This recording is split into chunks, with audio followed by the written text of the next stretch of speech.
Êxodo capítulo 4, versos 22 e 23.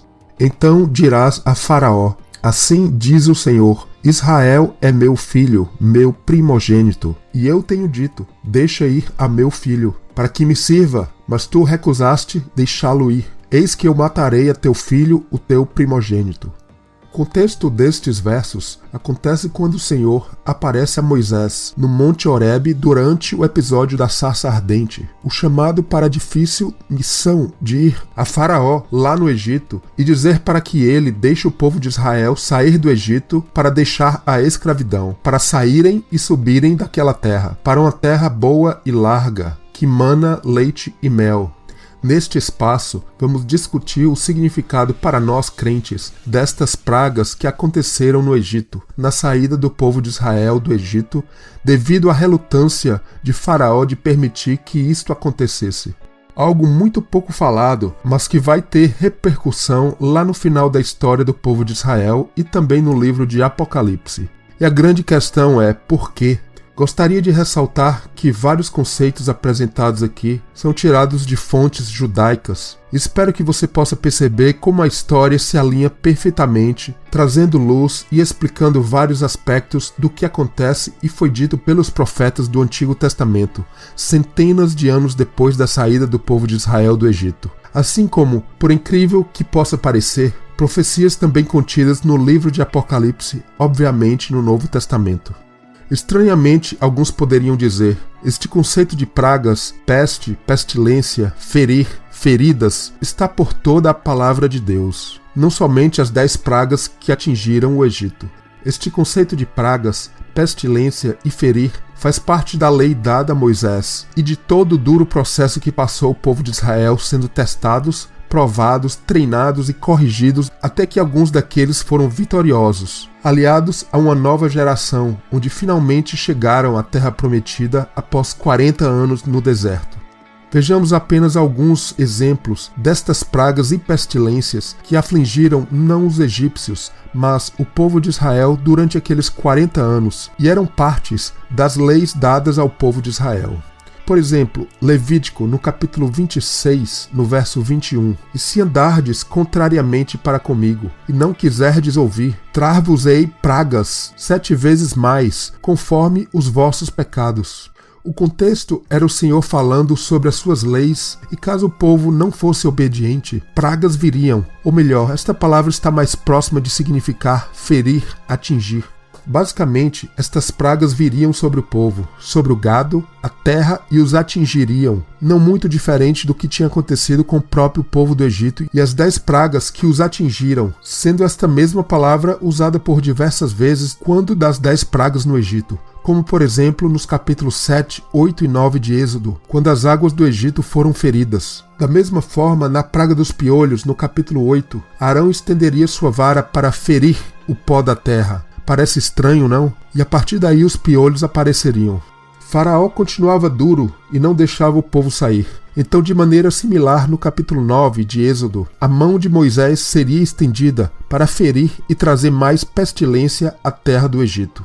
O capítulo 14 do livro de Números fala de uma praga que veio após os 12 espias voltarem e trazerem seu relatório para Moisés e para o povo sobre a terra prometida. Sabemos que 10 dos espias trouxeram um mau relatório que fez com que toda a congregação temesse os gigantes daquela terra. Interessante que neste mesmo capítulo, no livro de Números, o Senhor diz que o povo o tinha tentado por 10 vezes. Talvez até não literalmente, mas possivelmente no sentido deste número 10 representar algo em excesso, algo simbólico em excesso. Então no verso 22... todos os homens que viram a minha glória e os meus sinais, que fiz no Egito e no deserto, e me tentaram estas 10 vezes, e não obedeceram a minha voz. E o resultado de toda aquela rebelião, a gente vê no verso 37. Aqueles mesmos homens que infamaram a terra, morreram de pragas perante o Senhor. Já no capítulo 16 de Números, temos o relato da rebelião de Coré contra a liderança de Moisés e Arão. Qual o resultado? Ao final do capítulo, vemos que uma praga veio e matou milhares de pessoas do povo de Israel. Note que a mesma rebelião por parte de Faraó causou as pragas do Egito. Por diversas vezes, o Senhor alertou Faraó que deixasse o povo ir, senão pragas viriam. Vemos isto, por exemplo, em Êxodo, no capítulo 8, verso 2, onde a praga das rãs viriam. Também no capítulo 9, verso 14, onde algo aparentemente estranho é dito. Porque esta vez enviarei todas as minhas pragas sobre o teu coração, e sobre os teus servos, e sobre o teu povo, para que saibas que não há outro como eu em toda a terra. Da mesma forma, no capítulo 11, quando Deus fala que a última praga viria, esta, a praga que mataria todos os primogênitos da terra do Egito. Isto vemos em Êxodo, no capítulo 12, verso 23, onde inclusive, para que os primogênitos de Israel não sejam atingidos e mortos, o que deveria ser feito? O sangue do cordeiro deveria ser passado pela verga da porta e em ambas as ombreiras, e assim eles não seriam feridos. E esta cerimônia da morte do cordeiro seria a base para o festival da Páscoa, que é detalhado no verso 27, onde se fala novamente que os egípcios foram feridos, mas o povo de Israel recebeu tão grande livramento. Percebemos que estas pragas, e ainda vou discutir o que elas podem significar e representar para nós, atingem e ferem apenas aqueles que não estão em uma posição de fidelidade perante ao Senhor. Ainda tem mais. Agora o conceito de pestilência e peste. No mesmo capítulo 26 de Levítico, já mencionado, onde o Senhor alertava o povo das consequências da desobediência caso quebrassem as leis de Deus. O que vemos é que pragas viriam, o que a palavra chama de pestilências, e vemos que a espada executaria a vingança da aliança quebrada, e a peste viria entre o povo que seria entregue às mãos dos seus inimigos. Em Números, no capítulo 14, onde também já foi falado sobre a desobediência do povo no episódio dos 12 espias, vemos que o Senhor alertaria a Moisés que pragas viriam e também o povo seria entregue à pestilência que os iria ferir. Pestilência esta que tinha afetado o gado, as ovelhas, enfim, o rebanho dos egípcios, pois Faraó insistia em não deixar o povo de Israel sair da terra do Egito. O estudo e entendimento deste conceito de pragas, pestilência, ferir, se torna importante, pois, ao longo da história do povo de Israel, este assunto vai retornar pela boca dos profetas com grande intensidade. Em qual momento? Quando o povo de Israel chega ao auge de sua rebelião, e quando o Senhor decreta que não há mais cura para todo aquele mal e idolatria existente em um povo que deveria representar o seu próprio nome, o glorioso nome de Deus. Se as pragas atingiram Faraó e todo o Egito, de forma similar, o povo de Israel sofreria pragas durante os seus 40 anos de treinamento no deserto. É bem verdade que as pragas não seriam exatamente iguais, mas o conceito é o mesmo. A desobediência levaria a isto. O profeta Amós foi um dos primeiros a profetizar contra o povo, principalmente do reino norte de Israel. Centenas de anos depois dos gloriosos dias após o reinado de Davi. Agora ali, o início de uma sequência de muitos profetas que viriam alertar e conclamar o povo ao arrependimento, onde podemos dizer que havia ainda muita margem para isto naquele momento ainda. Amós, um pastor de animais, homem simples, vai falar no capítulo 4, nos versos 9 e 10, para o reino norte de Israel.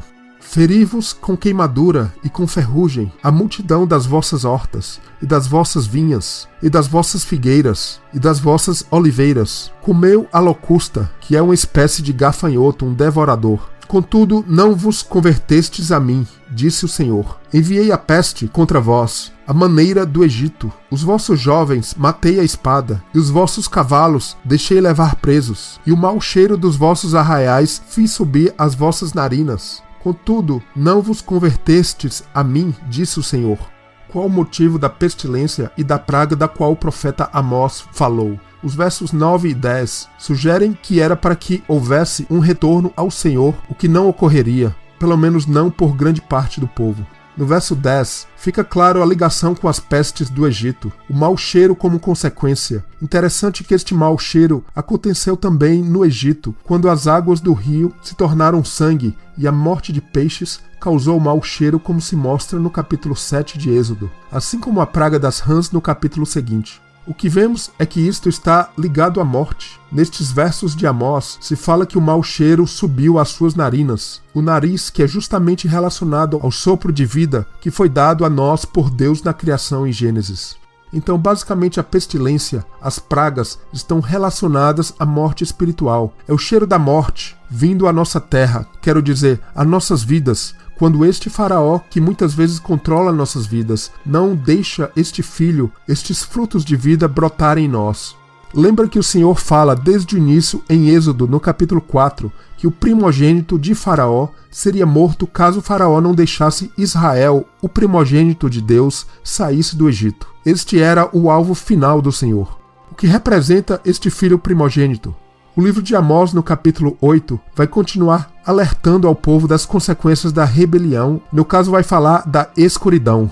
A escuridão, o sol iria se pôr e a terra escurecer durante o dia. As suas festas se tornarão em luto, os cânticos em lamentações, e porei pano de saco sobre os lombos, a cabeça sem os cabelos, tudo isto símbolo de um luto, como que o luto sobre um filho único, ou primogênito. Exatamente o que diz ali. Veja que todos esses detalhes do livro de Amós falam das últimas pragas que fizeram a terra do Egito escurecer e matar a todos os primogênitos do Egito.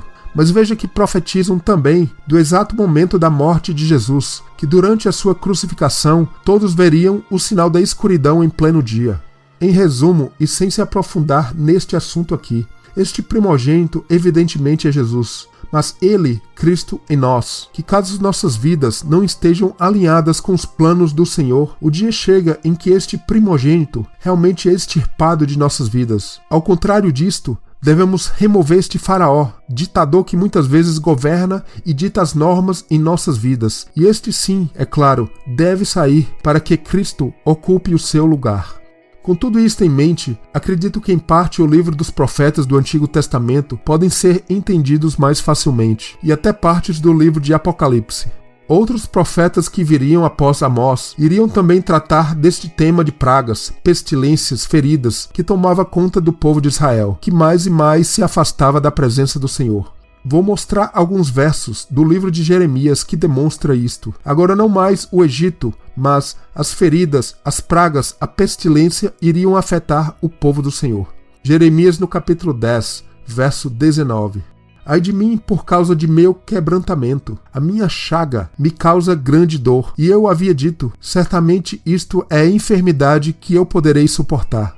Agora no capítulo 15, verso 18, porque dura a minha dor continuamente, e a minha ferida me dói, e já não admite cura? Serias tu para mim como coisa mentirosa e como águas inconstantes? No capítulo 19, verso 8, e farei esta cidade objeto de espanto e de assobio. Todo aquele que passar por ela se espantará e assobiará por causa de todas as suas pragas.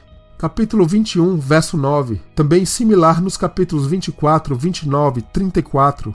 O que ficar nesta cidade há de morrer à espada, ou de fome, ou de pestilência. Mas o que sair e se render aos caldeus, no caso o povo da Babilônia, que vos tem cercado, viverá.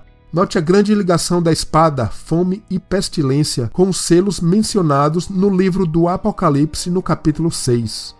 Então, o que tudo isto significa? Como vemos, isto é tudo reflexo das consequências que o povo enfrentou pela quebra das leis do Senhor, leis que foram dadas lá nos tempos de Moisés. Estas pragas, pestilências, atingiram o povo literalmente nos tempos do Antigo Testamento?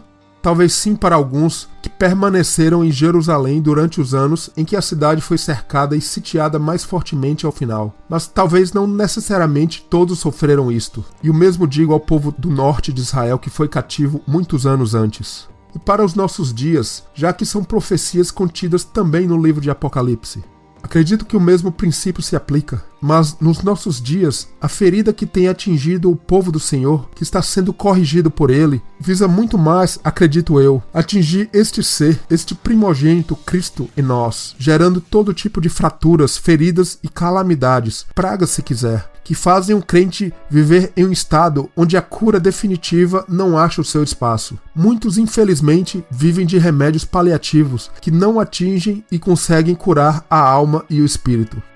O apelo do Senhor ao povo pela boca de Jeremias era: sair daquela cidade, a falsa Jerusalém travestida de cidade santa, para não serem atingidos pelas pragas. É engraçado, o apelo no livro do Apocalipse é o mesmo: sair daquela grande cidade, para que não sejais participantes dos seus pecados, e para que não incorras nas suas pragas. As pragas do Egito visavam mostrar o poder grandioso de Deus, o poder grandioso do Deus único que fez a terra e os céus. Poder mostrado à terra do Egito, que era cheia dos seus próprios deuses.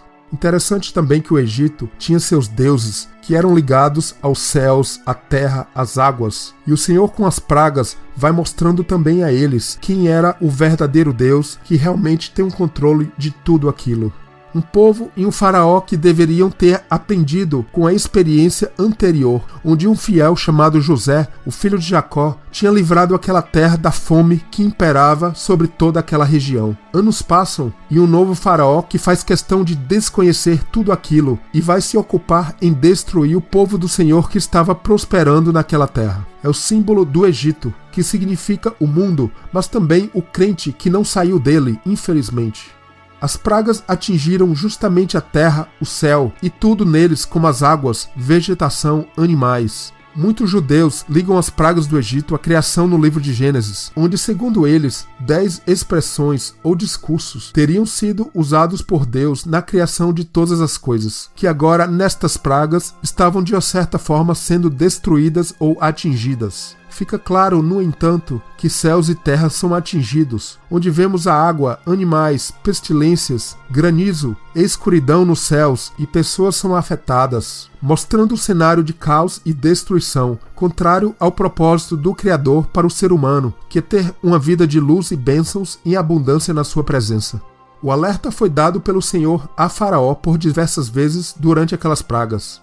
Deixa ir o meu filho, para que me sirva, mas tu recusastes deixá-lo ir. Eis que eu matarei a teu filho, o teu primogênito. E eu, no caso o Senhor, porei minha mão sobre o Egito, e tirarei meus exércitos, meu povo, os filhos de Israel da terra do Egito, com grandes juízos. Então os egípcios saberão que eu sou o Senhor. E disse: se ouvires atento a voz do Senhor teu Deus, e fizeres o que é reto diante de seus olhos, e inclinares os teus ouvidos aos seus mandamentos, e guardares todos os seus estatutos, nenhuma das enfermidades porei sobre ti, que pus sobre o Egito, porque eu sou o Senhor que te sara.